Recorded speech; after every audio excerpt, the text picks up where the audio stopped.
'Cause I met Jesus, the one who frees us and breaks the chains of bondage and addiction. My days aren't measured in guilty pleasure. My joy comes from the one who took all my affliction. Whoa, whoa.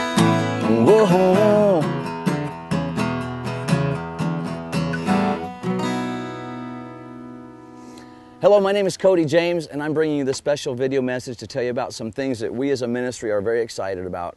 On July 14th, we'll be holding our 4th annual Warriors for Christ motorcycle rally and concert. This day is like a combination of two events rolled into one. For those of you that ride, pre-registration can be done online at www.codyjames.org. And if you do pre-register online before the specified date, I'm going to give you a free CD. You can also register the morning of the event at Maranatha Church in Forest Lake, Minnesota at 9 a.m. Last year's ride was beautiful. This year's ride is going to be even better as we motor into Wisconsin along the St. Croix River. We're riding in a pack, but this is a poker run, so you receive a card at the starting point and each of the 3 stops, one of which is a lunch and fuel stop, and your last card at the end of the event, end of the ride rather, at Riverdale Church. Best hand wins the grand prize. There's no doubt it's going to be a fun day's ride, but your safety is our #1 concern. So just like last year, we have an incredibly experienced group of riders for road guards. You'll know them by the reflective vests that they wear. We'll also have police escorts where needed. The ride itself is around 160 miles and ends at Riverdale Church in Andover, Minnesota. Now this is where the second half of the event starts. We'll have a tribute to the troops, dinner, raffles, games for the kiddos, and then myself and my band are going to throw down a rock concert for y'all. So if you don't ride, or in case of, I'm not even going to say that word, don't worry, come to the second half of the event. We've got it covered.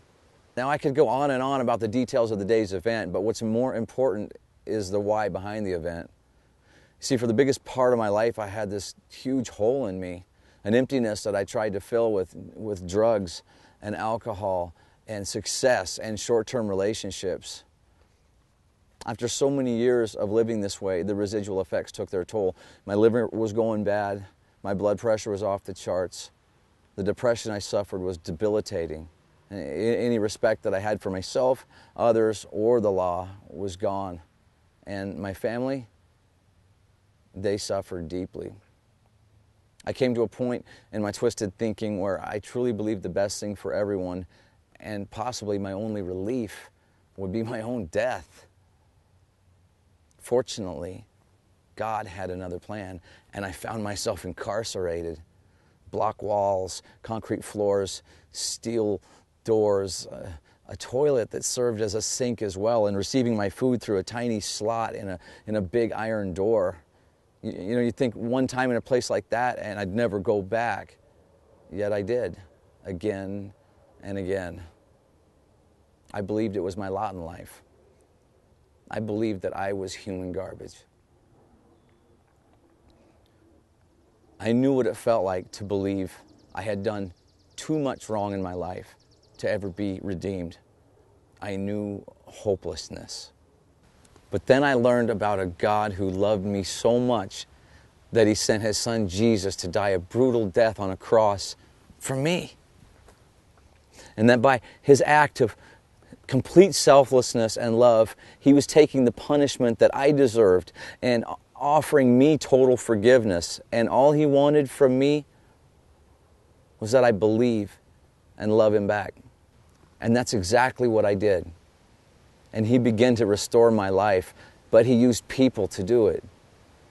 God used His people to teach or disciple me. He used His people to provide resources that I needed to begin putting my and my family's life back together. If it weren't for these people of God surrounding me with their love and wisdom, His love and wisdom and resources and strength, there's a good chance that I would have returned to my old ways, the ways I knew, and ultimately the block walls and the iron doors.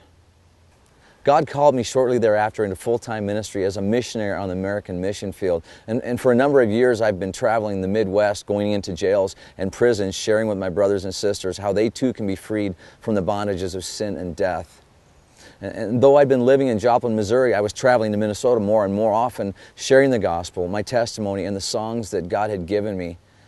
until one day he spoke very clearly to my heart, and he told me to go into every jail into the state of Minnesota. Through obedience, I moved my wife and 2 daughters to the state of Minnesota without even having a full picture of God's plan. Though in time, God made the vision and our marching orders crystal clear. The vision is so much larger than I have time in this video to explain, but I can tell you that we have a system in place where through a database and finding the right people in each county area, we can connect each county together on a statewide level and share information on what resources are available in each county, resources that can be used to help our brothers and sisters as they're released from jail and prison. Housing, food, clothing, jobs. Sometimes it's something as simple as just helping someone get an ID so they can go after those things. Simple family counseling, churches. There's so much that's needed for a person to put their life back together. How could you help in this endeavor? How could you help us fulfill this mission that God has given us? Well, this bike rally for one. You could consider being a sponsor for this bike rally. You could partner with our ministry monthly. You could send some cool items to us for a silent auction or raffle. That would be great too. Listen, we have our work cut out for us, but we know we're not alone. With God at the wheel and your help, we can put families back together that the enemy has torn apart. Thanks for your consideration. Pray for our mission, and we'll be praying for you. God bless.